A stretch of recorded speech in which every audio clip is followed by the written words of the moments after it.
तर प्रत्येक नावामागची स्टोरी असते, तशी तुझ्या नावामागची स्टोरी काय?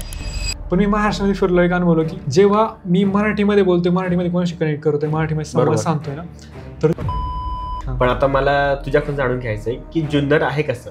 एकदम योगायोगाने कोणतं स्थान जर ह्या पृथ्वी असेल तर मला असं वाटतं जुन्नर आहे. आपण ट्रॅव्हल करताना चॅलेंजेस येतात, म्हणजे ज्याला चॅलेंजेस नको आहेत त्याने ट्रॅव्हल करूच नाही. ठीक आहे बरं का, पूर्ण महाराष्ट्रामध्ये लोक खूप मला भारी भेटली, पण त्यातल्या त्यात मी जेव्हा कोल्हापूरला गेलो होतो ना, तुझा आतापर्यंतचा ट्रॅव्हल करताना मोस्ट एक्सपिरियन्स कोणता होता? आणि त्या रात्री मी तर सांगतो मला अशी एवढी भीती वाटायची ना, तो मित्राला पण भीती वाटायची का आम्ही दोघंच होतो, कारण आमच्यासोबत कोणीच नव्हतं. काय माहिती का, जोर फाटत नाही ना आपली पूर्णपणे त्यावर मजा येत नाही. ट्रॅव्हल करता करता पैसे कमवणं, मग तुला काय वाटतं की ट्रॅव्हल मधून लोकांनी कसे पैसे कमवावे?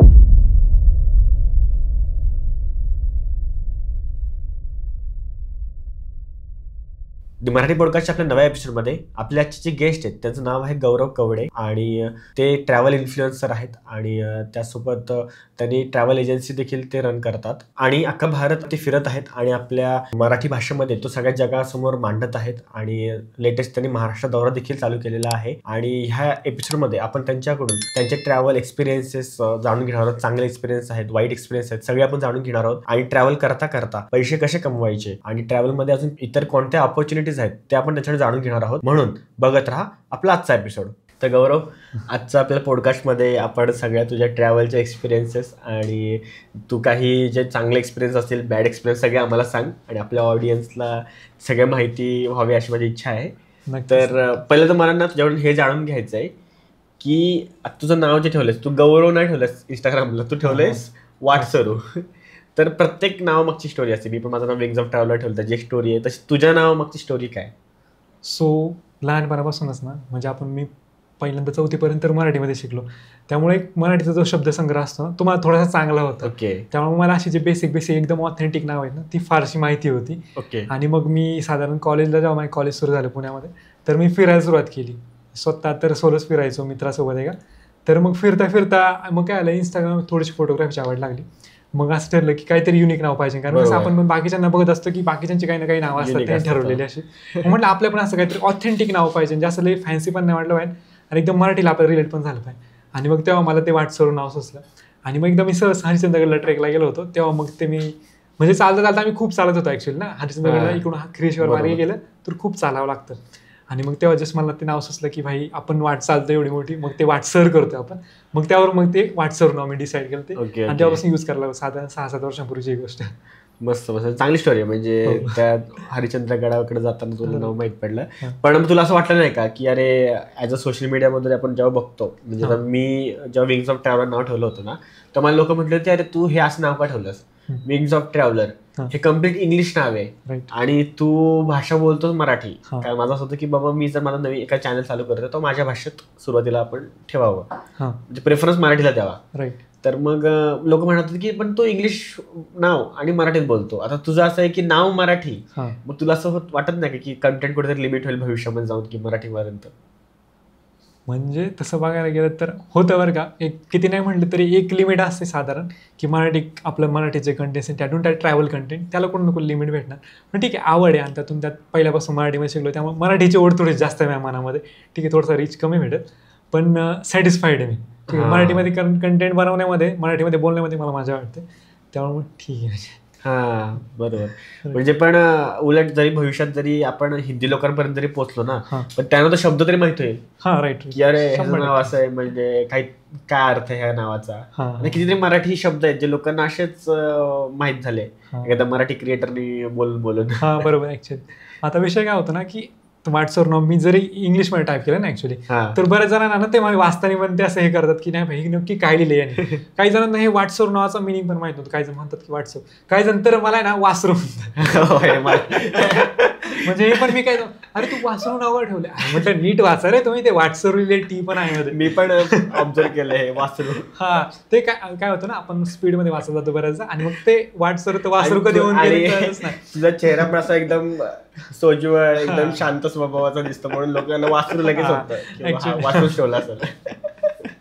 पण लोकांना सांगू आपण वाट सरू आहे, ते वासरू नाही. त्याला कमेंट्स मध्ये टाकू नका वासरू वाट सरू टाका. तर ते आहे लोकांसोबत काही कुठल्या गोष्टीला कुठे घेऊन जातील ना, काही सांगू काय शकत नाही. सांगतात नाही तेच बादरान संबंध जोडणी म्हणून एक म्हणे, त्यानुसार मग संबंध जोड कुठपर्यंत पण जातो संबंध. हो, आणि कमेंट्स मध्ये जगात सर्वात हुशार लोक असतात. Right right right. म्हणजे एवढे भयानक कमेंट करतात ना. ऍक्च्युअली कमेंट करताना जे डोकं चालतं ना ते बाकी काही कुठं चालतच नाही मला असं वाटतं. आणि आजकाल तर तो ट्रेंडच आला पाहिजे.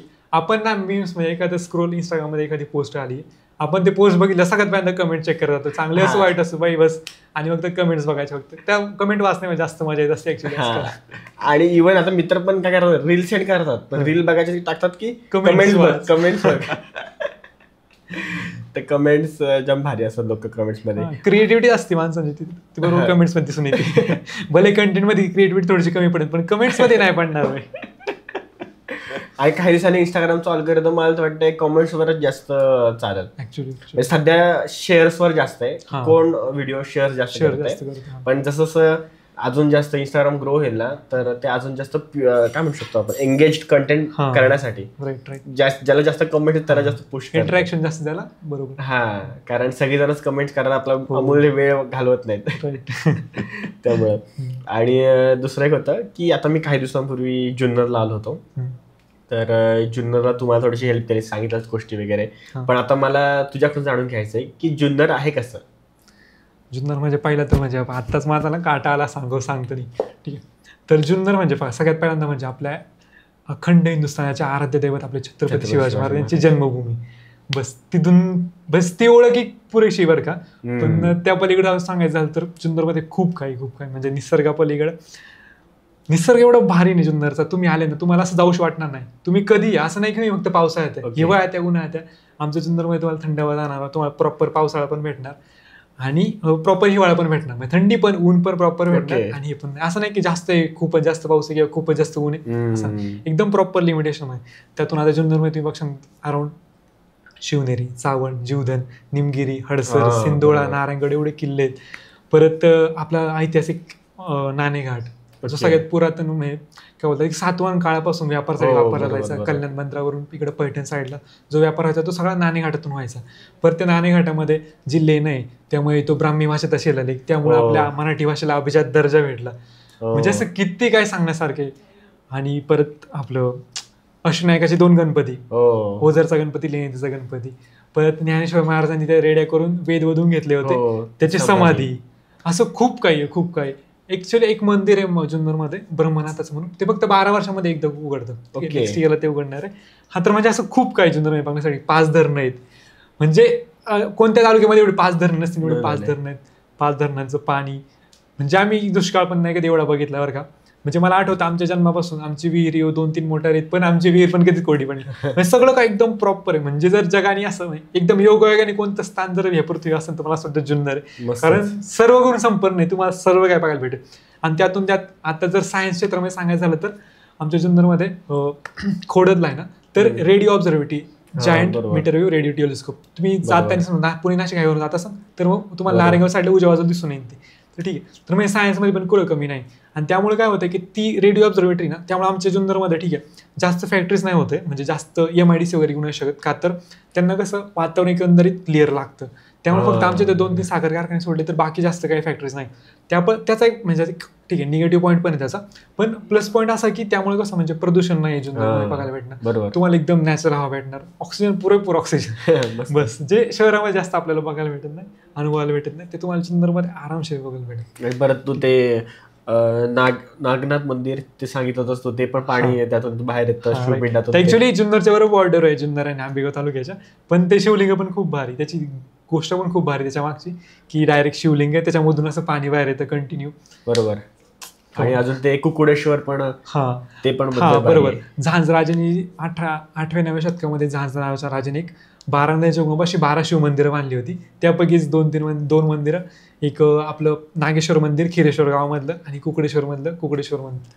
तर ती 2 मंदिरं एकदम पुरातन मंदिर. ठीक आहे, एकदम भारी आहे. म्हणजे जुन्नर बघायला गेलं तर मी पण मध्ये रिसर्च करतो त्याबद्दल की बाबा काय काय गोष्टी आहेत जुन्नरमध्ये. आणि परत जुन्नर हा महाराष्ट्रातील पहिला पर्यटन तालुका आहे. म्हणजे ही खूप मोठी गोष्ट, अभिमानाची गोष्ट खरं तर आमच्यासाठी जुन्नर करण्यासाठी. आणि एक जागा आहे जुन्नरमध्ये जिथे आकाशातून एक गोष्ट पडली होती. तशा पण जागा आहेत. ऍक्च्युली परत एक ऍक्सिडेंट पण झाला होता बरं का, म्हणजे प्लेन ऍक्सिडेंट पण झाला होता. तर साधारण 1970 त्या आसपासची काहीतरी गोष्ट, मला पण एक्झॅक्ट साल माहीत नाही. पण जुन्नर ऍक्च्युली तर मड पारगाव गाव आहे ना, ते थोडंसं अलीकडं लेफ्ट साईडला गेला ना, आपल्या नाणी घाटाकडे वाट जाते ना, त्या साईडला एक डोंगर आहे, धोंड्या डोंगर, मला नाव ॲक्च्युली आठवत नाही त्या डोंगराचं, पण त्या डोंगरावर ॲक्सिडेंट झाला होता, प्लेन क्रॅश झालं होतं. तर त्यामध्ये ऑलमोस्ट सगळ्यांचा मृत्यू झाला होता. पावसाचे दिवस धुक्यामुळे काही कळलं नाही पायलटला, आणि ते डोंगराला धडकलं. ठीक आहे, त्याचं आता काहीच राहिलं नाही, अवशेष पूर्णपणे संपून गेले. फक्त एक सिलेंडर आहे त्या विमानात राहिला. तुम्ही जर त्या गावामध्ये गेलं ना, तर ते गावामध्ये एक आजोबा राहतात, तर त्या आजोबांच्या घरी तो सिलेंडर तुम्हाला बघायला भेटेल. अशा खूप साऱ्या स्टोरीज ऍक्च्युअली जुन्नरमधल्या. भारी. म्हणजे आता काय आलं, त्यावेळेस सोशल मीडिया नव्हतं, जसं आता ते आपलं जे प्लेनची दुर्घटना झाली ते सगळ्यांना लगेच माहिती झालं, स्प्रेड झालं. कदाचित पुढच्या येणाऱ्या वर्षामध्ये नेहमीच लोकांच्या लक्षात राहील. पण आता ही तुझी गोष्ट सांगितली ती जवळपास लोकांच्या मनातूनच निघून गेली की आता आपल्या पॉडकास्ट मार्फत तरी लोकांना माहिती होईल की. अजून एक सांगायचं झालं तर जुन्नरमध्ये 350 लेन आहेत पूर्ण, 300-350 लेन आहे, ऐतिहासिक लेन आहे. त्या पण एवढा अकाउंट तुम्हाला अख्ख्या भारतामध्ये कोणत्याच तालुक्यामध्ये बघायला मिळत नाही, एवढा अकाउंट आहे. जो उगाच महाराष्ट्राने त्याला म्हणजे पर्यटन तालुका नाही केला.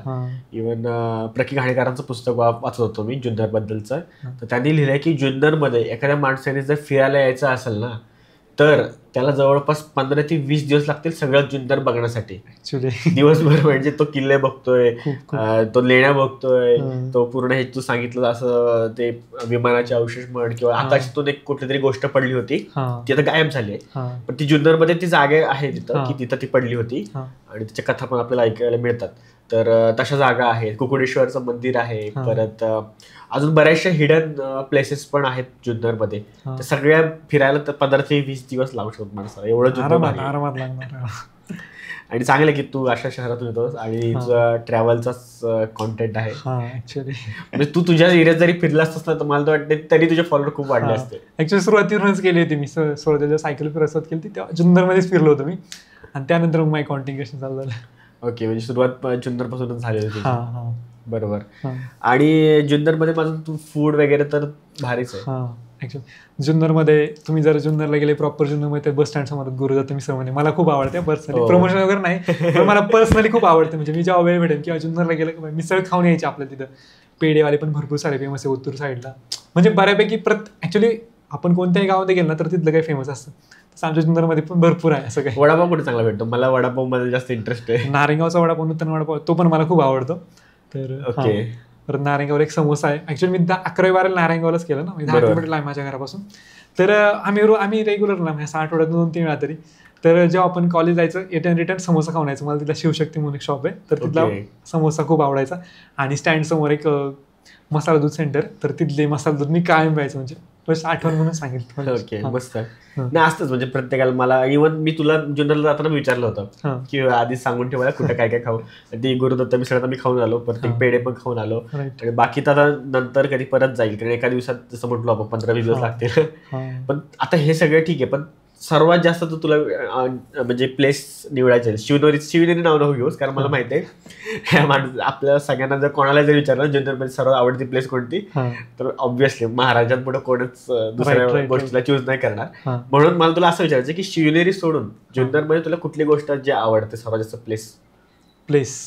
ठीक आहे, म्हणजे काही सनसेट पॉईंट्स आहे, जसं की आपलं माणिकडोह धरण, तिथं मी काही वेळा सनसेट बघायला जातो.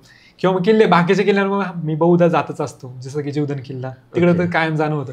कारण कसं माहिती आहे का, म्हणजे मी माझ्या जुन्नरमध्ये सगळ्यात जास्त कुठे फिरलो असेल तर तो जीवधन किल्ला असेल. कारण पहिल्यापासून तो एक आव्हानात्मक पण आहे तिथला, तो वानरलिंगी सळका, आणि एकंदरीत एकदा फेरी मारता एक किल्ल्याला पूर्ण, तर ते पण मी बऱ्याचदा किल्ला आहे. त्यामुळे जीवधन किल्ला माझं कंटिन्यू जाणं नसतं की नाही आपल्याला वेळ भेटला तर जायचं. तिथले एक बाबा आहे खालचे रावते बाबा म्हणून, तर ते पण ऍक्च्युली माझ्या फॅमिली सारखे झाले की मी गेलो का त्यांच्या घरी राहणार, मस्त वेगळे त्यांच्या घरी जेवण वगैरे करणार, किल्ल्यावर फिरून यायचं, तिथे राहायचं 2 दिवस बस निवांत. असं असतं शेड्यूल माझं एकंदरीत. मस्त. म्हणजे ट्रॅव्हल करण्याची हीच मजा आहे की लोक भारी जोडतात ऍक्च्युली. म्हणजे आता आपण पण एकमेकांना ओळखतो, ते पण ट्रॅव्हल रिलेटेड आहे.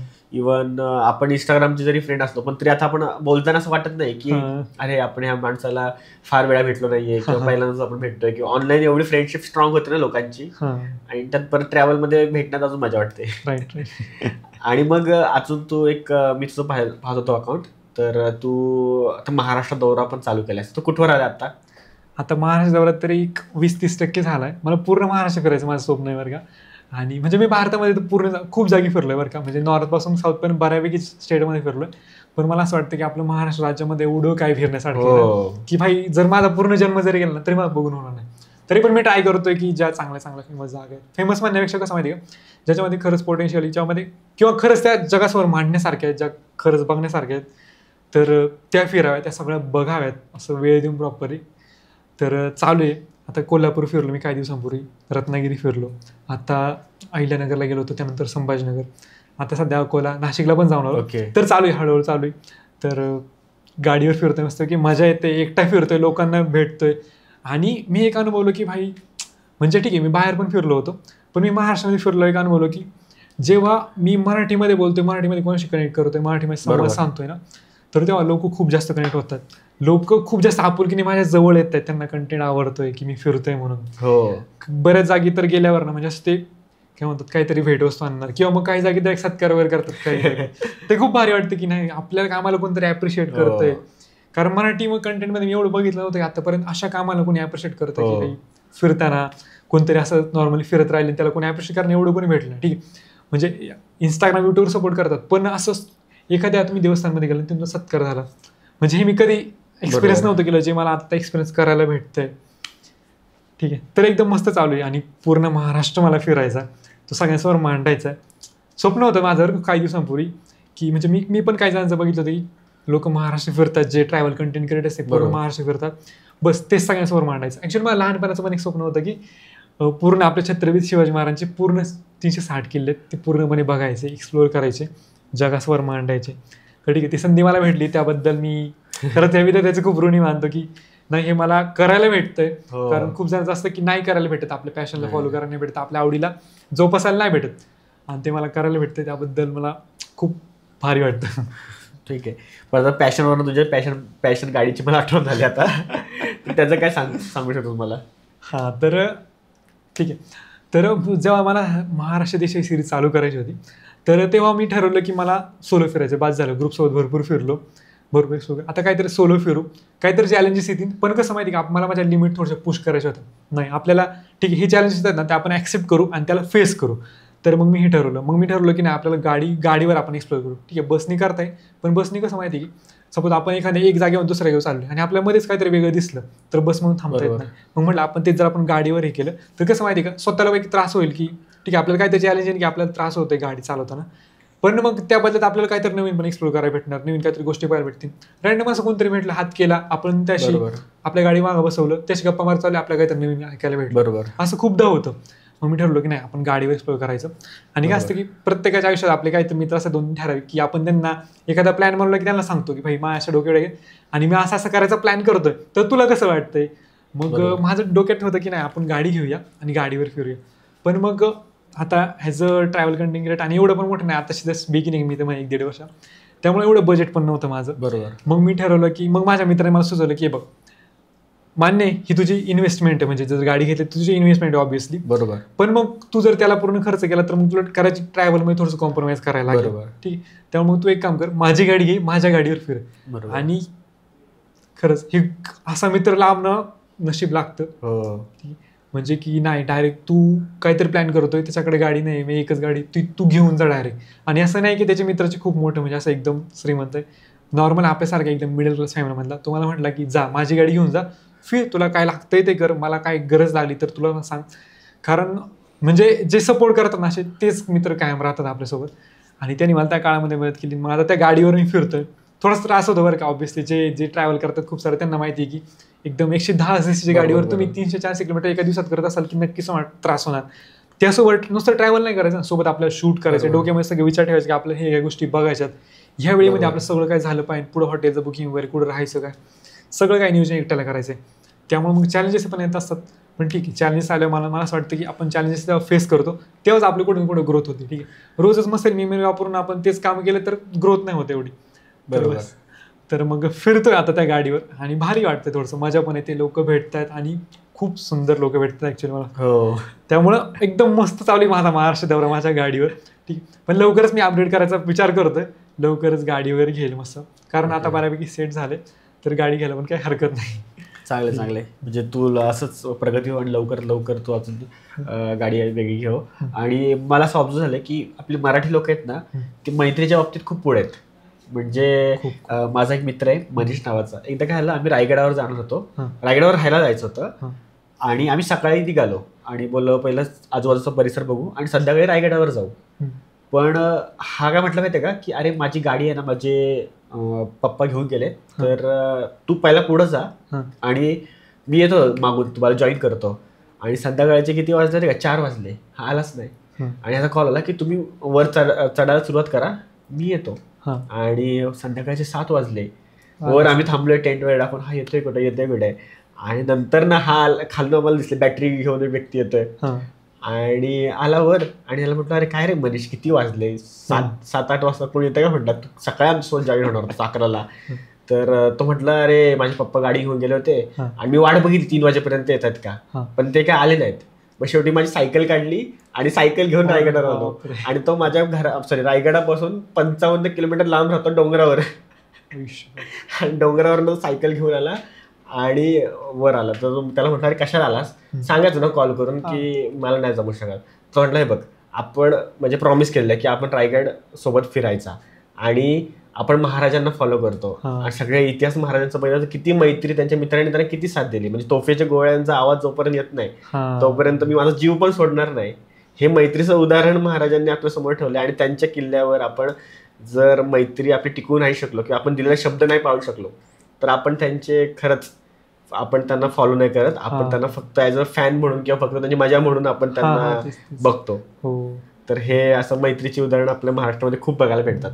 हा ते. आणि कसं आहे माहिती आहे का, जर आपला इंटेंट क्लिअर असेल ना, आपण एकदम प्रामाणिक असेल कोणत्या गोष्टीची, तर अनोळखी लोक पण तुम्हाला त्याच इंटेंटनी फॉलो करतात आणि त्याच इंटेंटनी मदत करायला तयार होतात. म्हणजे मी ठीक आहे बरं का, पूर्ण महाराष्ट्रामध्ये लोक खूप मला भारी भेटली, पण त्यातल्या त्यात मी जेव्हा कोल्हापूरला गेलो होतो ना, एवढी भारी माणसं भेटली मला, एवढी भारी माणसं एकदम त्यावेळेस. म्हणजे भाई तू आमच्याकडे आला, तू आमचा पाहुणा आहे, तू माझा एक भावासारखं आहे, ठीक आहे, तू काही म्हण, तुझ्यासारखं तू म्हणशील तसं आपण करू बस.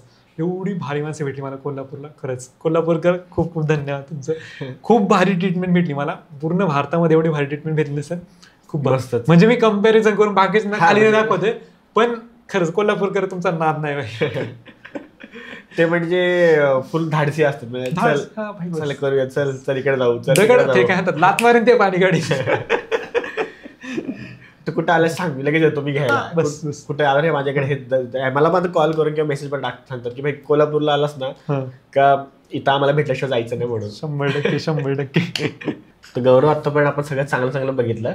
तर आता मला तुझ्याकडून वाईट जाणून घ्यायचे. म्हणजे मला तुला हे विचारायचंय की तुझा आतापर्यंतचा ट्रॅव्हल करताना वर्स्ट एक्सपिरियन्स कोणता होता? Worst experience, okay. तर एक्सपिरियन्स म्हणण्यापेक्षा म्हणजे सुरुवातच म्हणजे असं म्हणजे माझ्यासोबत बऱ्याच असं घडतं की मला पहिल्याच घासाला खडा लागतो. आणि असा तसा नाही, चांगला खडा लागतो एकदम. म्हणजे खड्याचाच घास घातला मी असा, ठीक आहे. तर मी जेव्हा पुण्याला जस्ट शिफ्ट झालो होतो, 12वी संपली आणि मी कॉलेजला पुण्याला आलो, ठीक आहे, इंजिनिअरिंगसाठी. तर तेव्हा मला मित्र भेटला असा पहिल्याच आठवड्यामध्ये की ज्याला फिरायची आवड आहे. ओके. तर मग आम्ही पहिल्याच विकेंडमध्ये प्लॅन बनवलं की आपल्याला फिरायला जायचं, ठीक आहे, ट्रेकला जायचं कोरीगडला. आणि तेव्हा आधी काही फिरायची सवय नव्हती, घरच्यांना न सांगता मी निघालो होतो. कोणाला काय माहिती नाही. संध्याकाळच्या आम्ही निघालो असं अराउंड 11-12 वाजता निघालो असेल पुण्यामधनं, 9 वाजता निघालो आम्ही पुण्यावरनं. आणि आम्ही लोणावळा क्रॉस केला. आता जो मित्र होता ना त्याच्या मित्राची 10 टू व्हीलर आणि स्प्लेंडर. ओके. आणि आम्ही निघालो बरं का. आणि लोणावळा क्रॉस करून आम्ही ह्या साईडला निघालो कोरीगडला. आणि आपल्याला आंबेवली सिटी लागते माहिती. एक कोरीगडच्या अलीकडे आहे ना 6 किलोमीटरवर एक गॅप लागतो, म्हणजे असं एक डिवायडर लागतो. एक रस्ता ह्या साईडने जातो, एक रस्ता कोरीगडकडे जातो. आणि तिथे आमचा रस्ता चुकला रात्रीचा. आणि मग आम्ही दुसऱ्या रस्त्याला गेलो 3 किलोमीटर पुढे. आणि 3 किलोमीटर पुढे गेलो, आमची गाडी पंक्चर झाली. रात्रीचे 12-12:30 वाजले असतील तेव्हा आमची गाडी पंक्चर झाली. आणि त्या पावसाळ्याचे दिवस होते सुरू, ऑगस्ट महिना होता सुरू. आणि त्याच्या काही आधी दिवसांपूर्वी, म्हणजे आठवड्याभरापूर्वी पूर आला होता बघा इकडे सांगलीला वगैरे. पूर आला 2019ची गोष्ट आहे, ठीक आहे. तर पूर आला होता आणि त्यानंतर आठवड्याभर आम्ही फिरायला पडलो होतो बाहेर. अराउंड 19-20 तारीख असंच काहीतरी असेल, ठीक आहे. तर त्या दिवसामध्ये आम्ही गेलो होतो. रात्रीचे 12:30ला आमची गाडी पंक्चर झाली. आणि मग तिथं करायचं काय, आणि गाडी पंक्चर झाली, आम्ही फोन खोलून बघितलं, अरे वाट चुकलोय आपण, तेच. मग तिथून आम्ही 3 किलोमीटर मागे चालत आलो गाडी ढकलत, ठीक आहे. रात्रीचा पाऊस चालू भरपूर आणि त्याच्यामध्ये आम्ही गाडी ढकलतो रात्रीचं. आणि त्या रस्त्याला त्यावेळेला कोणीच नव्हतं. आता तर लोक असतात बरं का, त्यावेळेला जरा क्राऊड कमी होता आणि रात्रीचं तर कोणीच नाही, कारण तिकडे पूर्ण जंगल आहे. तुम्ही जर कधी गेला असेल तर तुम्हाला एक्सपिरियन्स असेल की तिकडे कोणीच नसतं रात्रीचं. बरोबर. आम्ही 3 किलोमीटर गाडी ढकलत आलो. मग त्या पॉईंटला जे आम्ही चुकलो होतो ना, तिथे एक रिसॉर्ट होतं आणि समोरच एका बंगल्याचं काम चालू होतं पेंडिंग, म्हणजे असं काम अर्धवट काम सोडून दिलं होतं. मग आणि त्या याच्यामध्ये ना म्हणजे असं बांधकाम अर्थ राहिलं होतं ना, मग आम्ही त्याच्यामध्ये घुसलो, गाडीकडे लावली, पार्क केली, आतमध्ये घुसलो आणि त्यामध्ये झोपलो रात्रभर. ठीक आहे. मग सकाळी उठलो, मग आता काय करायचं, गाडी पंक्चर काढायला जायची आणि गाडी पंक्चर काढायला आवरून ते 10-12 किलोमीटर भुसड्या असेल. हा, तर मग आम्ही तिथं चौकशी केली. सकाळी आम्हाला एक बाबा भेटले, ते म्हटले तिथं तर काय तुम्हाला पंक्चर काढायला भेटणार नाही, तुम्हाला इथून 12 किलोमीटर मागं जावं लागेल. मग आता करायचं काय? मग आम्ही ठरवलं ठीक आहे आता इथपर्यंत आलोय तर मग म्हटलं किल्ला करूनच जाऊ ना. मग आम्ही गाडी तिथंच लावली, तर बाबांच्या घरापाशी. तिथून 6 किलोमीटर परत कोरेगडला चालत गेलो, ट्रेक केला, ट्रेक उतरलो, परत 6 किलोमीटर चालत आलो, परत मग तिथून गाडी घेतली. बरं आता असं नाही की गाडी पंक्चर झाली आणि त्यातून आपल्याला बजेट पण एवढं नव्हतं की आपण ठीक आहे चालत गेली, ट्यूब खराब झाली तर जाऊ गाडी बसून. आम्ही तिथून परत 12 किलोमीटर ते गाडी ढकलत गेलो. 12 किलोमीटर ढकलत ठीक आहे. म्हणजे हे 12 किलोमीटर, तिकडे 6 12 किलोमीटर, ते 3 किलोमीटर, 12 24 आणि 27 किलोमीटर. ठीक आहे. प्लस तो माझा पहिलाच ट्रेक होता, म्हणजे मी म्हणजे काय म्हणतात थोडंसं पुण्याला आल्यापासून पहिलाच ट्रेक होता, पहिला म्हणजे त्याआधी मी पण फिरलो होतो, पण मी नावाला ट्रेक असतो ना तर तो पहिलाच होता माझा आणि पहिलाच घासाला मला एवढा मोठा खडा लागला. आणि त्या रात्री लिटर सांगतो मला अशी एवढी भीती वाटायची ना, तो मित्राला पण भीती वाटायची, का आम्ही दोघंच होतो, कारण आमच्यासोबत कोणीच नव्हतं. मित्राची स्प्लेंडर घेऊन गेलो होतो आम्ही, काय सेफ्टी नाही काय नाही त्यात तसं वसं राहिलो. पण काय असतं माहिती का, जेव्हा आपल्याला असं अचानक एखादा वाईट दिवस होतो ना आपल्या आयुष्यामध्ये, तर तो आपल्या मनामधली पूर्ण भीतीच मारून टाकतो. त्यावरून म्हणजे आपल्याला खूप धाडस निर्माण होतं आपल्या मनामध्ये. आणि मग त्यानंतर असं झालं की ठीक आहे काय होईन ते बघता येईल काय नाही. आता तो म्हणजे तेव्हा काही एक्सपिरियन्स नसताना आम्ही तो पॉईंट सर्वाइव्ह केला. तर मग आता ठीक आहे, मग पुढे काही आलं तरी बघून घेता येईल असं मग मनामध्ये त्याशी झाली भावना तयार की ठीक आहे चॅलेंजेस येणार आहे पण आपण फेस करू शकतो एवढं माहिती आपल्याला. बरोबर. तेव्हा मग ते असे ठीक आहे धाडस आलं मनामध्ये. आता काय वाटत नाही आता काहीच गोष्टींचं. आता ते पूर्ण भारतभर पण तू फिरतोयस, तुला काय भले अजून ह्याच्या पुढे जरी मोस्ट एक्सपिरियन्स आला पण तू माहिती पहिलाच आमचा एक्सपिरियन्स एवढा खराब होता. ते नाही का एकदा भुवन मामे तुझ्या व्हिडिओमध्ये बोलला होता कि अगर मच्छर पे आप बार बार मॉर्टिन मारो ना तो एक दिन ऐसा आता है कि वो मच्छर मॉर्टिन से अपने बाल धोने लगता है. तसं म्हणजे आता एवढे खराब एक्सपिरियन्स आले तर मग ठीक आहे आता काय नाही. परत एकदा काय झालं आम्हाला, आमचं झालं होतं की विसापूर किल्ला जायचं. ठीक आहे. आणि आता तेव्हा माझं कॉलेज होतं बाहुधनला सानी चौकापाशी आणि मी राहिलो होतो नरेला. आम्हाला कॉलेजच हॉस्टेल होतं त्यामुळे बस यायला जायला असायची. आम्ही ठरवलं की नाही आपण काय करू, दुपारच्या सुट्टीमध्ये म्हणजे 11 सुट्टी होती ना तेव्हा कल्टी मारू कॉलेजमधून, ट्रेक करून विसापूरचा आणि मग रिटर्न येऊ परत कॉलेजमधून, म्हणजे आपण नरेला पोहोचताना आपला रिटर्न. ठीक आहे. पण त्या दिवशी काय झालं आम्हाला पहिल्या सुट्टीमध्ये कल्टी मारता नाही आली. सेकंड सुट्टीमध्ये आम्ही 2 वाजता कल्टी मारली. पण त्यात पण आमची ट्रेन सुटली. आम्हाला एक ट्रेन संध्याकाळी 5:30 भेटली काहीतरी बरं का, लोकल ट्रेन शिवाजीनगरवरनं. तर मग तिथून आम्ही याला गेलो आणि आमचं काहीच नाही, आम्ही कॉलेज युनिफॉर्म गेलो होतो, बॅगेमध्ये वह्या पुस्तक होते, राहायचं बीचं काहीच सामान नव्हतं. मग विसापूरला गेलो रात्रीचे, थंडीचे दिवस, पूर्ण हिवाळा, एकदम डिसेंबर चालू होता, पूर्ण थंडी. आणि तुम्हाला माहिती तुम्ही जर रात्री किल्ल्यावर राहिले असाल हिवाळ्यामध्ये तर तुम्हाला माहिती किती वारं वाहतं आणि किती थंडी लागते. विसापूर किल्ल्यावर एक महादेवाचं मंदिर आहे छोटंसं, पण त्याला असं खिडक्या वगैरे रिकाम्या आहेत, पूर्ण दरवाजा होता पण तरी पण वारं वाहत राहत त्याच्यामधून. आम्ही त्या शिवलिंग आहे ना असं मध्ये ती गेला 3 वाजेबरोबर झोपायला जागा होती. आम्ही रात्री तिथे गेलो, रात्री तिथे झोपलो का 11 वाजेपर्यंत आणि एवढी बेकार थंडी वाजायची अशी पूर्ण अशी कडकड करत होतो. नंतर परत रात्री 12 वाजता बाहेर पडलो. ठीक आहे. आम्ही 12 वाजता मग तिथं जंगलामधून थोडीफार लाकडे बिडे गोळा केली, शेकोटी केली कशी आम्ही माचीस पण नेलं नव्हतं बरं. आम्हाला त्या मंदिरामध्ये ना माचीस भेटलं, अगरबत्ती माचीस. मग तिथं आम्ही पेटवली, शेकोटी केली, रात्री तासभर हे केलं. मग आता थंडी तेव्हाच नाही, रात्रभर तास बसू शकत नाही. मग तिथून परत त्या पायऱ्यांपाशी गेलो. त्या पायऱ्यांपाशी एक गुहा आहे आणि त्या गुहेमध्ये आम्हाला एक प्लास्टिकचा कागद भेटला मोठा. त्या कागदाचा खाली हातरला, त्यावर रात्र काढली कशी. मग दिवसा सकाळी किल्ला फिरलो आणि मग किल्ला उतरलो, मग आम्ही रूमवर आलो. लिटरली सांगतो म्हणजे ते काय म्हणतात ते चॅलेंजेस आले. त्यामुळे मग असं काय म्हणतात सर्व्हाइव्ह करायची कॅपॅसिटी खूप वाढली आमची की भाई ठीक आहे आता काय नाही मग तिथंच बघून घेऊ असं. ते डार्विन्स थिअरी ऑफ इव्हॉल्युशन नाही का, survival for fittest. Bus it's not the strongest to survive, it's the one who best adapt to its circumstances. जसं अडॅप्ट करू आपण काय म्हणतात सर्व्हाइव्ह कॅपॅसिटी वाढते. बस त्यामुळे आता काय वाटत नाही ठीक आहे अवघड क्षण आला तरी काय हरकत नाही, आपण ते सर्व्हाइव्ह केले पुढे पण सर्व्हाइव्ह करू. तेच ना. आता परत आपण फिरताना म्हणजे तर प्रत्येकाला रिलेट होऊ शकेल, कारण आपण ट्रॅव्हल करताना चॅलेंजेस येतात, म्हणजे ज्याला चॅलेंजेस नको आहेत त्याने ट्रॅव्हल करूच नाही. ऍक्च्युली ट्रॅव्हल कधी सुरू होतं माहिती खरं ट्रॅव्हल जेव्हा तुम्ही तुमचा कम्फर्ट झोन सोडता. ठीक आहे. आता आपण इथं काम करतोय जसं की आपण आपल्या कम्फर्ट झोनमध्ये, आपल्याला चॅलेंजेस नाही काय जास्त, ठीक आहे, आपल्या आयुष्यात स्ट्रगल वगैरे काहीच नाही आता. भले आपण हार्डवर्क करतोय पण त्याला आपण स्ट्रगल नाही म्हणू शकत, ठीक आहे. आपला कम्फर्ट झोन आहे प्रॉपरपणे, आपल्या एसी मध्ये बसले आता आपण, दोन्ही साईड लाईट आहे, दोन्ही साईड कॅमेरा आहे, बस मस्त आहे एकदम, सगळं काय जवळ. आता चहा घेतला, पाणी घेतलं, आपण कम्फर्ट झोन मध्ये आता आपण. पण जेव्हा आपण घराच्या बाहेर कुठं आपल्या खांद्यावर मोठं वजन असेल आणि मग ते घेऊन आपल्याला फिरायचंय पब्लिक ट्रान्सपोर्टनी, तेव्हा खरं तुमचं ट्रॅव्हल सुरू होतं. जेव्हा तुम्ही कम्फर्ट झोनच्या बाहेर पडा तेव्हा खरं ट्रॅव्हल सुरू होईल, नाही तर मग तुम्ही फक्त टुरिस्ट म्हणून फिरव. आणि टुरिस्ट बनण्यामध्ये मजा नाही, बरोबर, ट्रॅव्हलर बनण्यामध्ये मजा आहे खरी. कारण तेव्हा मग तुम्हाला ऍक्च्युअली एक्सपिरियन्स भेटतात. नाहीतर मग तिकडे जाऊन पण तुम्ही कम्फर्ट झोन मध्ये राहताय, तेच एखादा भारी आलिशान हॉटेल बुक केलं त्यामध्येच राहताय, मग तुम्हाला लोकांशी तुम्ही हे नाही करणार. आणि जेवढे जास्त लोकांशी तुम्ही म्हणजे हे करता, इंटरॅक्ट करताना, तेवढं तुमचं काय म्हणतात नॉलेज वाढतं. भले पुस्तकी ज्ञान आपल्याला भरपूर असतं, पण तरी जर तुम्हाला, आणि हे खूप जणांनी सांगितलं, म्हणजे जेवढे पण तुम्ही मोठे सेलिब्रिटीज घ्या किंवा जे मोठे लोक ते काय सांगतात की तुम्ही लोकली फिरा, लोकल ट्रान्सपोर्टनी फिरा, जास्तीत जास्त एक्सपिरियन्स घ्या, जास्ती लोकांना भेटा, तेव्हा तुमचं खरं प्रॅक्टिकल नॉलेज वाढेल. तुम्हाला काय म्हणतात भौतिक ज्ञान असतं ते वाढतं त्याच्यामुळे. बरोबर. आणि मला तेच वाटतं की बस कम्फर्ट झोन सोडला पाहिजे आपण आणि ट्रॅव्हल केलं पाहिजे. एकदा जन्म भेटलाय तर हा जग बघून गेलं पाहिजे. तेच ना. आणि कुठल्या वयात करणं ते मॅटर करतं. कारण आता जसं तू म्हटलास की आपण टुरिस्ट बनतो आणि एका पॉईंट नंतर आहे ना, खरं तर सगळ्यांना टुरिस्ट बनण्याची वेळ पडते. जसं की फॅमिली असते, हेल्थचे चॅलेंजेस असतात. आता आपण ऍज अ यंग एज आहोत, 25-24 एज आहे म्हणून ठीक आहे. नंतर आपल्यासोबत जेव्हा मुलगी असते त्या मुलीला घेऊन तुम्ही अननोन जागी नाही जाऊ शकत. समाज किती चांगला जरी असला ना तर जंगलात जाऊन तुम्ही राहू नाही शकत, बरोबर ना, एकदम अननोन ठिकाणी. किंवा पण हे मी कसं म्हणतो की हे आता तुम्ही सोलो आहेत ना, सोलो फिरा. मग जर तुम्ही तुमच्या फॅमिली सोबत फिरत आहे तर मग ऑब्व्हियसली मग तुम्हाला फॅमिली संग टाइम स्पेंड करायचा आहे. पण जर तुम्ही सोलो फिरताय, जर तुम्हाला ऍक्च्युअली फिरायचंय तर असं फिरा ना, जर थोडंसं ऑफबीट जाऊन बघा, थोडेसे चॅलेंजेस घेऊन बघा, थोडेसे लिमिट पुश करून बघा, कारण त्यात खरी मजा आहे मला असं वाटतं. आणि नंतर ह्या गोष्टीत आपल्या फॅमिलीचे प्रेशर सगळ्या गोष्टी येणारच आहेत. जोपर्यंत नाही तोपर्यंत मजा करून घ्या. काय माहिती का, जोवर फाटत नाही ना आपली पूर्णपणे तोवर मजा येत नाही. हे मला 100% माहिती. मला जेव्हा माझी पूर्ण फाटलेली असती ना की बस आता माझी रात्री 12 सकाळी कोणची जरी माझी पूर्ण फाटली, माझ्याकडे काहीच ऑप्शन नाही, बस तेव्हा मला असं हसायला येतं की भाई नाही काहीतरी चॅलेंजेस आला, आता आपल्या काहीतरी नवीन शिकायला भेटेल 100%.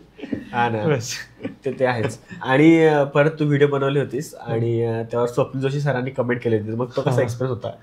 तर ठीक आहे, मी एक्सपेक्ट नव्हतं गेल्यावर की स्वतः स्वप्नील जोशी सर येऊन माझ्या व्हिडिओवर कमेंट करतील. पण तेव्हा एक ट्रेंड आला होता, आपला तो पिक्चर कोणता, नवरा माझा नवसाच, तो पिक्चर शूट करून झाला होता. त्यांनी एक इंटरव्ह्यू दिला त्यानंतर आणि त्यामध्ये ते बोलले होते की आपला आरेवारी बीच वगैरे कोकणचा किनारपट्टी ती एवढी सुंदर आहे की आपण एक्सप्लोर केली पाहिजे. आणि मग त्यांचंच ते वाक्य होतं ना की काय हे किती सुंदर आहे. आणि ते तेव्हा ट्रेंडला चाललं होतं इंस्टाग्राममध्ये ऑडिओ. मग तेव्हा मी ट्रेकला गेलो होतो आणि तो ट्रेक पण एवढा सुंदर झाला होता ना माझा. मला 4 दिवस मी रेंज ट्रेक केला आणि 4 दिवसांमध्ये मला एवढं रोज काही ना काहीतरी नवीन बघायला भेटायचं आणि खूप भारी एक्सपिरियन्स होता. आणि तेव्हाच आम्ही जेव्हा कात्राबाईच्या त्या माथ्यावर होतो, सकाळचे अराउंड 9-10 वाजले असते, पूर्णपणे माथ्यावर होतो आम्ही, बसलेलो कड्यावर बसलो, एकदम समोर कसोबाची पूर्ण पर्वतरांग दिसते, रतनगड दिसतोय, खालच्या साईडला पूर्ण असं धुकं खाली बसलंय. इव्हन समोर माहुली किल्ला जो कल्याणच्या तिकडे मुरमाडच्या थोडंसं पुढच्या साईडला तो किल्ला पण एकदम क्लिअरली दिसतोय.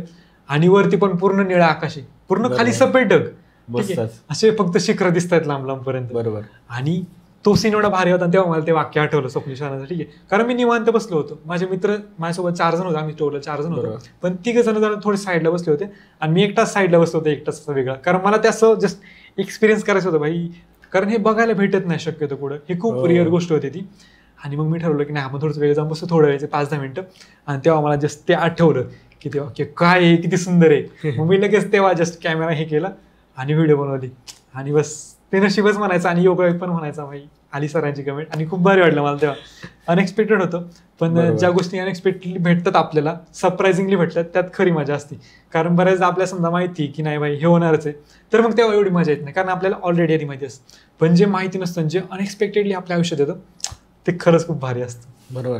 इव्हन मला पण म्हणजे माझी पण इच्छा आहे की स्वप्नील सरांना काहीतरी पॉडकास्ट पण बोलवायचंय, कारण माझं पण नाव स्वप्नील आहे आणि त्यांचं आदिवासी म्हणजे लहानपणी त्यांचा फॅन आहे, एक वेगळ्या अटॅचमेंटमुळं.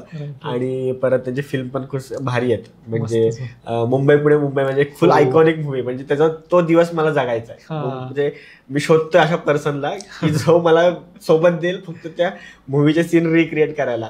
म्हणजे ते सिंहगडावर जाणं, ते तिच्यासोबत तिकडे आपलं तुळशी बागेत घेऊन जाणं, ते कॉफीला आपण कॉफी सोबत पिणं आणि पैसे तिने भरणं. आणि मग तो शेवटी मुंबईला जाताना तिला मग ट्रेनच्या इथं घेऊन जाणार, मग तिथं हात मिळवणार, त्याच नंबरवर कॉल करत. म्हणजे ते फुल एवढे आयकॉनिक सीन आहेत ना की मला आयुष्यात एकदा ना एकदा ते रिक्रिएट करायचेच आहेत, म्हणजे मी ठरवलंच आहे भारी करणारच. भारी कल्पना एकदम.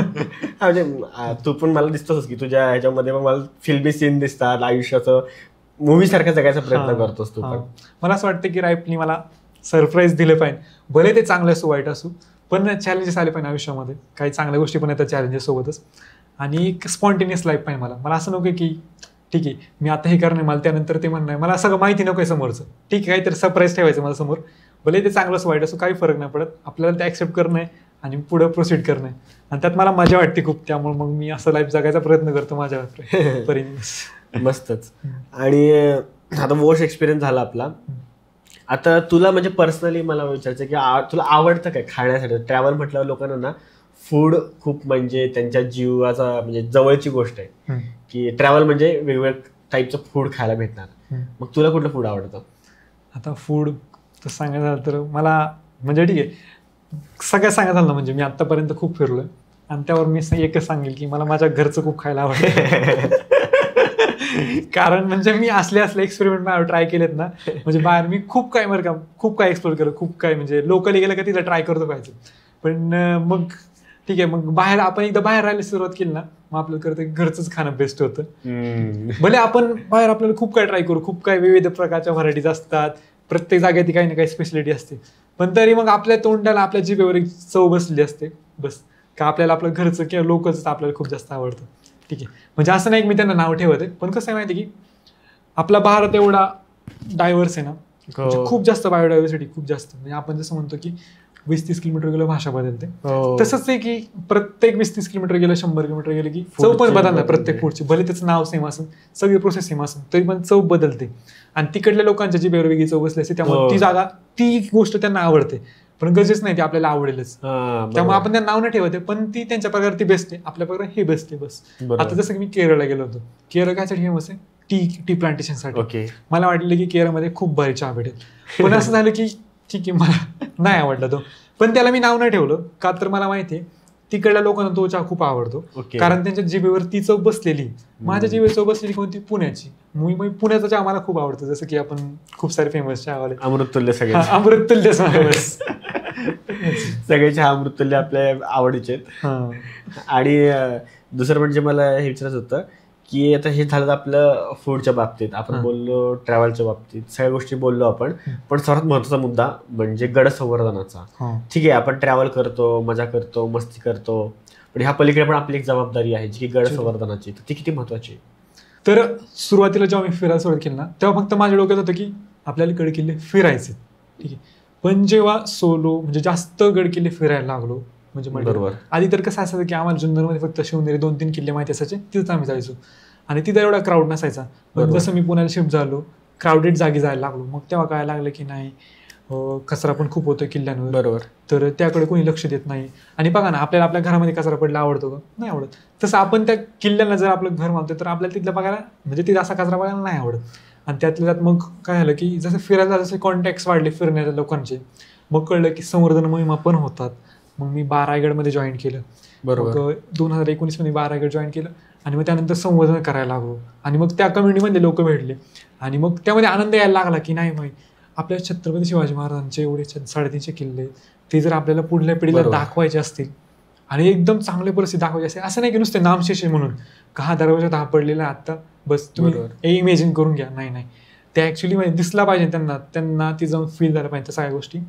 तर मग ते जतन करणं गरजेचं आहे ह्या आत्ताच्या पिढीला, ठीक आहे. कारण मग असंच जर चालू राहिलं तर मग पुढं काही राहायचंच नाही ना, कारण ऑब्व्हियसली निसर्गामुळे तर त्याची ऱ्हास होतीच आहे, पण मग आपण त्याची काळजी केली पाहिजे, आपण त्याची सुधारणा केली पाहिजे, आपण त्याचं संवर्धन केलं पाहिजे. त्यामुळे ही खूप जास्त काळाची गरज आहे आणि हे खूप कमी बघायला भेटते बरं का. म्हणजे ठीक आहे फिरण्याची आवड प्रत्येकाला असतेच, पण मग मला असं वाटतं की जर आपल्याला ती गोष्ट आवडते, आपल्याला समजा तुझी एखादी फेवरेट जागा असेल, तू ती जात असेल आणि ती तू खूप आवडते, तू नेहमी असं काहीतरी एखादा आनंद क्षण असेल किंवा वाईट डिप्रेशन क्षण असेल तू तिथं जातोय, पण मग ती जागा जर काही दिवसांनी एकदम कचऱ्याने भरली मग ती तुला आवडणार का? नाही आवडणार ना ऑब्व्हियसली. मग त्या गोष्टीची काळजी घेणं पण आपलीच जबाबदारी, कारण आपण किती दिवस बाकीच्यांवर डिपेंड राहणार की नाही सरकार येऊन काहीतरी करेल, आपण पण आपली पण जबाबदारी ना काहीतरी as a human being, as आपली, ठीक आहे. त्यामुळे मग गड संवर्धन मला खूप काळाची गरज वाटते. म्हणजे आजकाल आपण बघतो की एखादी शिवजयंती आली, परत आपल्या राज्याभिषेक आला, किंवा मग जे काही सण आहेत जे आपण राष्ट्रीय पुरुषांचे साजरे करतो, तर त्यावेळेला सगळीकडे चौकांना डीजे लागतात. तेव्हा एवढी भयंकर गर्दी होती त्या डीजे समोर, डॉल्बी समोर नाचायला. काही जण तर परत तमाशातल्या बाया पण नाचवतात. मग तिथं किती गर्दी होती. पण ती शिकवण आहे का आपल्या जे काही महाराजांकडून म्हणा किंवा ज्या थोर पुरुषांकडून आपल्याला ती शिकवण भेटली का? नक्कीच नाही भेटली. मग आपण ते का करतोय? का काहीतरी वेगळं संगत लावतोय नवीन येणाऱ्या पिढीला, आणि जे करणं गरजेचं आहे त्याकडे आपण दुर्लक्ष करत चालू पूर्णपणे, की नाही. जे आपल्याला जो ऐतिहासिक वारसा भेटलाय जतन करणं किती महत्वाचं हे आपण जाणून देत नाही पिढीला. इव्हन असं नाही म्हणत की ते समाजाची चुकी, आईवडिलांची पण भरपूर चुकी. जर आईवडिलांना काही कळलं नाही की नाही हे ऐतिहासिक आहे आणि याचं म्हणजे त्याचं महत्त्व नसतं बऱ्याच जणांना. आता नॉर्मल लोकांना समजा माझा एक मित्र आहे आणि त्याला त्याचं एवढं ज्ञान नाही, ठीक आहे, आणि तो जर पुरा आईवडील झाला म्हणजे फ्युचरमध्ये जेव्हा तो 2 मुलांचा म्हणजे बाप वगैरे होणार, तर तेव्हा त्याला त्याची जाण असली पाहिजे ना. जर त्याला आत्ताच जाण नसेल तर तो पुढे जाऊन त्याच्या पोरांना पण नाही शिकवणार. मग तेच आहे, मला असं वाटतं की हे प्रत्येकाने केलं पाहिजे आणि ऍक्च्युअली गरज आहे काळाची, मला तर खूप वाटतं. बरोबर आहे. स्वतःपासून सुरुवात करायला पाहिजे हे मला खूप वाटतं. आणि इवन मी मध्ये एक सर्च करत होतो की कदाचित आपल्यालाच असं वाटतं का की छत्रपती शिवाजी महाराजांचा इतिहास खूप भारी आहे, की आपणच जास्त ओव्हर हाईट म्हणतो ना की असं केलं की नाही आपले महाराज भारी आहेत, आपल्या मावळ्यांचे इतिहास भारी आहे, आपल्या सगळ्या गोष्टी भारी आहेत, असं मी बघत होतो इंटरनेट कुठे. तर एका जागी मला मिळालं की असं नाहीये. अख्ख्या भारताचा जर इतिहास आपण बघितला ना तर मराठ्यांचाच इतिहास भारी आहे, आणि त्या पलीकडे जाऊन अख्ख्या जगाचा जर तुम्ही इतिहास बघितलात ना तर जगामध्ये फक्त रोम आणि मराठा हे 2 जे एम्पायर आहेत ना त्यांचा इतिहास एवढा जबरदस्त आहे ना की लोक विश्वास पण नाही ठेवणार की कोणी अशा लढाई लढल्या असतील. अख्ख्या जगामध्ये रोम आणि मराठा ह्यांचा इतिहास एवढा नेक्स्ट लेवलचा आहे.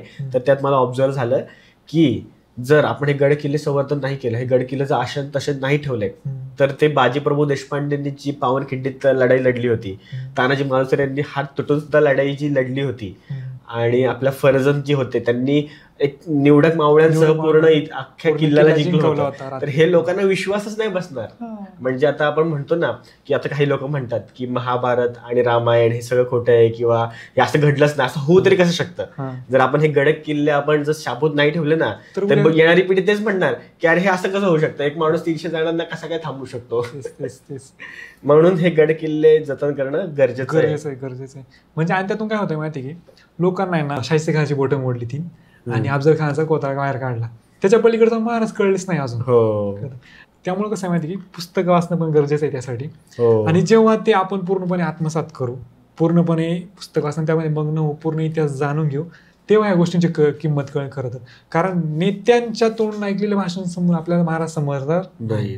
त्यासाठी आपल्या पुस्तकं वाचणं गरजेचं आहे आणि योग्य इतिहासकारांची पुस्तकं वाचणं पण खूप जास्त गरजेचं आहे. तर हेच मला वाटतं.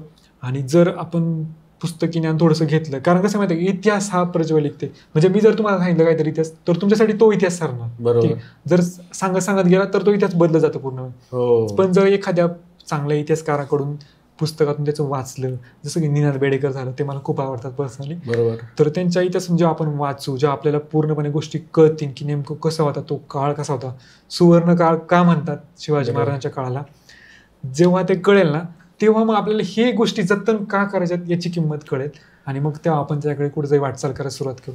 आणि असं नाही की कोणी करत नाही, आजकाल खूप सारे पोरं बघतोय मी की गडवाचन मोहिमा करतात, संवर्धन मोहिमा करतात, परत खूप सारे स्नेहसंमेलन घडतात गड किल्ल्यांविषयी, आणि म्हणजे करतायत बघा खूप सारे लोक. पण याच्यामध्ये कसं आहे माहिती की थोडंसं अजून त्याला जेवढा पुश भेटायला पाहिजे तो भेटला पाहिजे, मला तरी असं वाटतं.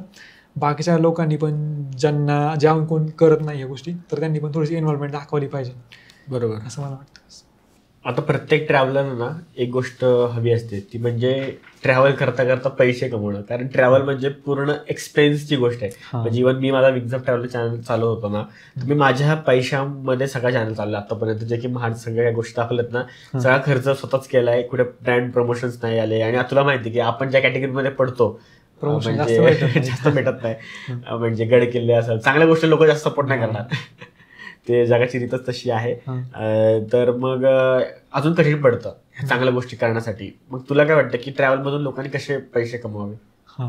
आता मला पण सुरुवातीला तो प्रॉब्लेम फेस व्हायचा की ठीक आहे आपल्याला फिरायचं आलं पण एवढे पैसे नाही आपल्याकडे फिरायला. कारण कसं आपण बऱ्यापैकी आपल्या इकडे लोक ती मिडल क्लास फॅमिली बिलॉंग करत असतात आणि मग आपल्याकडे कसं की ट्रॅव्हल करायचं म्हणलं खूप जास्त एक्सपेन्स लागला. आपल्या मनामध्ये तो समज बसलाय की ठीक आहे तुला ट्रॅव्हल करायचं ना मग तुला पहिले पैसे पाहिजे खिशामध्ये. पण आत्ताच्या म्हणजे आत्ता 2024-25 मध्ये बघितलं तर आपल्याकडे भरपूर सारे ट्रॅव्हल कंपनी झाल्यात. कारण कोरोना नंतर ना खूप सारे लोक फिरायला लागलेत आणि ट्रॅव्हल कंपनीज भरपूर सारे आहेत. आपल्या पुण्यामध्ये पण पुष्कळ ट्रॅव्हल कंपनीज आहे आणि जेवढे झाले तेवढे सगळ्या चालत आहेत, असं नाही की चालत नाही. ठीक बरोबर.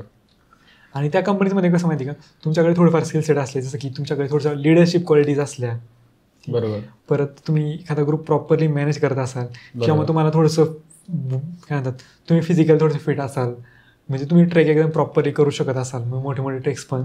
परत तुमच्याकडे थोडंसं ऐतिहासिक नॉलेज पाहिजे, थोडंसं भौगोलिक नॉलेज पाहिजे म्हणजे कसं तुम्ही एखादा ट्रेक कॅरी आउट करू शकता ॲज अ लीडर म्हणून. बरोबर. तर त्या आहेत ऑपॉर्च्युनिटीज. पुण्यामध्ये भरपूर साऱ्या अशा कंपनीज आहेत ज्या ट्रेक लिडर्स म्हणजे ट्रेक लिडर हे करतात, हायर करतात आणि मग जेव्हा ते ट्रेक्स ऑर्गनाईज करतात मग त्यासोबत तुम्हाला फक्त जायचं असतं की तुम्ही जावा, ग्रुप घेऊन जावा, हा प्रॉपरली मॅनेज करा, त्यांना इंटरटेन करा, त्यांना सगळी माहिती सांगा, पूर्ण ट्रेक करून आणा. ठीक आहे. ओव्हरऑल जर ह्या बेसिक गोष्टी जर तुमच्याकडे तेवढ्या क्वालिटीज असतील तर ते तुम्ही करू शकता. किंवा मग अजून साऱ्या ऑपॉर्च्युनिटीज विषयी सांगायचं झालं तर जर तुम्हाला फ्रीलान्सिंग म्हणजे व्हिडिओ एडिटिंग येत असेल, फोटोग्राफी, ग्राफिक्स वगैरे येत असेल चांगलं तर त्यासाठी मध्ये कारण कसं ट्रॅव्हलिंग कंपनी चालवायला फक्त टूर गाईड नाही लागत, बाकी पण काम लोक लागतात जे बॅकएंडमध्ये काम करू शकतात. जसं की जर एखाद्याला फोटोग्राफी चांगली आवडत असेल तर तू पण जाऊ शकतो त्या ग्रुपसोबत. तर का तर म्हणजे चांगलं पोर्ट्रेट कर त्यांना, व्हिडिओग्राफी असेल तर त्यांना चांगलं शूट कर, सगळ्या त्यांच्या मोमेंट कॅप्चर कर. कारण ते कसं आत्ता सगळं जग डिजिटल मार्केटिंग चालतं. बरोबर. व्हिडिओमधून लोकांना आपल्याला मार्केटिंग करायची, फोटोज म्हणून मार्केटिंग करायची. तर मग जर तुम्हाला ते चांगलं शूट करता येत असेल, चांगलं कॅप्चर करता येत असेल, नंतर ते लोकांसमोर प्रॉपरली मांडता येत असेल, त्यामधून जर तुमच्या कंपनीला फायदा होत असेल तर नक्कीच कोणती पण कंपनी तुम्हाला हायर करायला लगेच तयार होते. बरोबर. जर तुमच्याकडे थोडंफार स्किल सेट असेल आणि तुमची मेहनत घ्यायची जर थोडीशी तयारी असेल तर पुण्यामध्ये भरपूर सारे कंपनीज आहेत ज्या ओपन आहेत की तुम्ही आमच्याकडे या, तुमचं टॅलेंट दाखवा किंवा मग तुम्ही ॲटलिस्ट टूर गाईडला जा. आणि भरपूर सारे कंपनीज अशा आहेत की तुम्ही नॉर्मल जर लोक आले तर आम्ही तुम्हाला घेतो, तुम्हाला ट्रेनिंग वगैरे देतो आणि नंतर तुम्हाला पे आउट पण देतो. पण असं आहे की तुम्ही ट्रॅव्हल क्षेत्राला कधी फुल टाईम पेमेंट म्हणून बघू शकता, फुल टाईम जॉब म्हणून बघू नका. मित्र असेल म्हणून का माहिती का, कारण एवढा पण इन्कम नाही की पूर्णपणे ठीक आहे तुम्ही सर्वाईव्ह करू शकता यावर, ठीक आहे, पण तुम्ही कमवू नाही शकत चांगले. सर्वाईव्ह करायचं असं नाही, तुम्ही पार्ट टाइम करायचं, तुम्ही समजा जॉब करताय, ठीक आहे, जॉब करताय किंवा तुम्ही स्टुडंट आहात, तुम्हाला शनिवार रविवार ऑफ आहे, मग सगळ्याला शनिवार रविवार ऑफ असतो, त्यामुळे बऱ्यापैकी कंपन्यांचे शनिवार रविवार ट्रेक्स असतात, मग त्यासोबत तुम्ही जॉईन करू शकता. तर हा म्हणजे तुम्ही पार्ट टाइम म्हणून ठीक आहे तुम्हाला एक सप्लिमेंटरी सोर्स ऑफ इन्कम पाहिजे असेल तर नक्कीच तुम्ही याकडे येऊ शकता आणि ऑपॉर्च्युनिटीज आहेत आपल्याकडे भरपूर साऱ्या. बरोबर. रियालिटी सांगणं पण लोकांना गरजेचं आहे. रियालिटी सांगायचं झालं तर बघा तुम्हाला ठीक आहे तुम्ही समजा एखादा 20 जणांचा ग्रुप घेऊन जाताय कुठेतरी फिरायला तर तुम्हाला त्या प्रत्येक 20 जणांची मेंटॅलिटी वेगळी असते. आपण म्हणतो व्यक्ती तितक्या प्रकृती, तर त्या सगळ्यांची मेंटॅलिटी काउंट करतो तुम्हाला एक म्हणजे एक ॲव्हरेज ते असतं ना की सगळ्यांना बरोबर ट्रीट करता आलं पाहिजे. असं नको वाटायला एखाद्याला की मी याच्याशी बरोबर खूप चांगला वागतोय त्याशी खूप वाईट वागतोय किंवा मग सगळ्यांना सपोर्टिव्ह राहता आलं पाहिजे. मग ह्या सगळ्या गोष्टी जर तुम्ही काम माइंडनी सगळ्यांना हँडल करू शकत असाल तर येस हे क्षेत्र तुमच्यासाठीच बनलेलं आहे. बरोबर. आणि इव्हन स्पेशल केसमध्ये म्हणजे जेव्हा स्पेशली आपण मुलींना जेव्हा घेऊन जातो ना सोबत तेव्हा तर अजून जास्त रिस्पॉन्सिबिलिटी येते. म्हणजे मी पण जेव्हा माझ्यासोबत माझे फिमेल फ्रेंड्स असतात ना तर त्यांच्यापेक्षा मला जास्त भीती असते की बाबा 7च्या आत घरी पोचायला पाहिजे. कारण ती जोपर्यंत घरी जात नाही आपल्या मनात असतं की अरे हे आपल्या भरोशावर आले. आणि मुलींचं कसं असतं की त्यांची इज्जत किंवा त्यांची सिक्युरिटी ही खूप महत्वाची असते.